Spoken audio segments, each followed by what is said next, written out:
العالمين والعاقبة للمتقين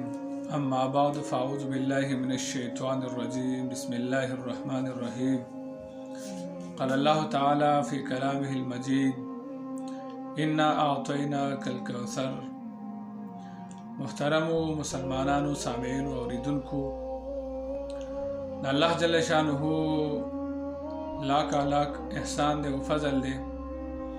چې په موږ او تاسو باندې شوی دی د اختر د ورځې نه پس څه ضروري مسایل دي چې د هغې زده کول د هر مسلمان دپاره انتهایي ضروري دي. عام طور خلک تفوس کوي چې یو انسان دی دا د پاکستان نه لاړ سعودي عرب ته او دا یوه روژه کمه شوه، نو آیا د دې روژې به دا څه کوي؟ د دې به آیا کفاره او قضا دواړه کوي که نه؟ د دې به صرف قضا راوړي. په دې مسله باندې لږ ځان پوه کول پکار دي. یو سړی دی د پاکستان نه لاړ سعودي عرب ته او د ده 28 روژې راغلي. یوه روژه یې د سعودي عرب والا حساب نه او د پاکستان والا چې کوم حساب دی د هغې نه یې کمه ونیوه، نو په ده باندې لازم دی چې صرف د یوې روژې قضا راوړي، کفاره پرې نشته دی. کفاره په شریعت کې د رمضان دپاره مقرر کړی شوې ده. نو دا څه شی ده؟ نو فتاوا هندیه کې وایي چې د زهار کومه کفاره ده، نو دا کفاره د روژې هم ده. هغه څه شی ده؟ نو یا غلام آزادول دي، یا 2 میاشتې روژې نیول دي، او یا 80 مسکینانو ته خوراک ورکول دي، او یا د سرسایې د اندازې مطابق د یوې روژې فدیه ورکول دي. مثلا لکه زمونږ عام طور سرسایه نن سبا پاکستان کې چې کومه وه نو دا 200 روپۍ وه. نو یوه روژه رچانه قضا شوه، سعودي عرب ته هلته لاړ، نو په ده باندې دغه کفاره نشته دی، خو د کفارې هم 200 روپۍ راځي. بله مسله دا دی، یو سړی دی سعودي عرب کې دی او پاکستان ته راغی، د ده روژې پوره شوي، نو آیا دی به دلته اوس اختر کې نور خلک به روژې که نه دی به څه کوي؟ نو دا به چې کله پاکستان ته راغی نو د نورو خلکو څخه به دا روژه شي او خپل اختر به د پاکستان د خلکو نه مخکې نه کوي. اوس سوال دا دی چې د ده یوه روژه یا 2 روژې دا خو اضافي شوي، نو دا به څه کېږي؟ نو دې جواب دا دی چې د دې دا کومه اضافي روژې چې دي نو دا نفلي وګرځېدي او اختر به د پاکستان د خلکو سره یو ځای کوي. بل سوال دا دی، یو سړی دی بیمار شو په رمضان کې او بیا الله ته منظور دی چې وفات شو، نو د ده د روژو کفاره به څه حکم لري؟ آیا د دې به خلک فدیه ورکوي، د دې به کفاره ورکوي، څه به کېږي د دې مریض؟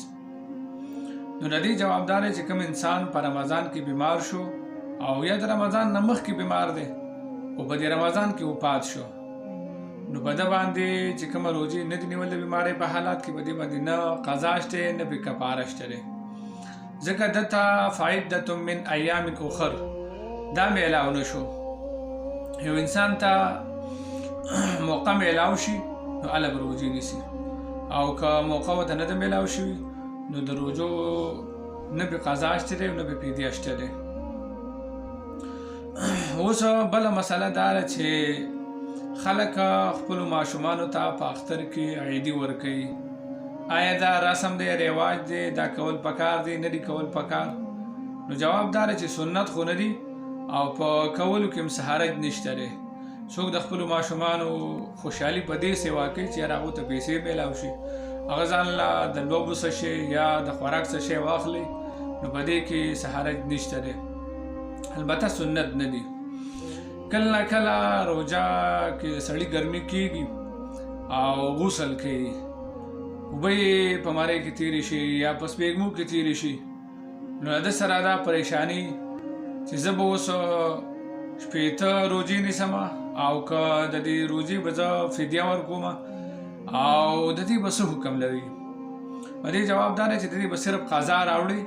یوه روژه به ونیسي او په دې باندې فدیه وغیره دا نشته دی. یو سړی دی روژه کې په باران کې روان دی او د باران ساس کې راغلو دا لون شو د ده خولې ته ننوته او د ده روژه په دې باندې ماته شوه نو دا به هم صرف د روژې قضا راوړي کفاره وغیره پې نشته دی یا یو سړی ډېر وجړل او د ده نه اوښکې ډېرې زیاتې وي او په روژه کې هغه مرۍ ته لاړې او معدې ته ورسېدې نو په ده باندې صرف د روژې قضا لازم ده او کفاره وغیره په ده باندې نشته دی یا یو سړی دی د اودس په ټیم کې د ده خیال نشته دی په غلطۍ کې د ده مرۍ ته اوبه لاړې او روژه د ده خرابه شوه نو دی به صرف د روژې قضا راوړي کفاره وغیره په دې باندې نشته دی هم که د یو سړي نه هیر دی د هیر په ټیم کې اوبه وڅښلې د اوداسه په ټیم کې یا که هر ټیم چې نو په ده باندې بیا نه کفاره شته دی نه پې قضا شته دی او یو سړی د روژه دې خرابه شوه نو دا به داسې نه کوي چې باقي ورځ باندې به دا خوراک کوي بلکې په دې باقي ورځو کې به د مسلمانانو سره د روژې د احترام د وجې نه د اکرام د وجې نه شریک شي باقي څه شی به نه خوري یو سړی دی هغه چا ونیو په خوله کې ورته اوبه په زوره ور واړولې یا د یو انسان روژه چا په زوره باندې ماته کړه نو په ده باندې صرف قضا لازم ده او په ده باندې ورسره کفاره نشته دی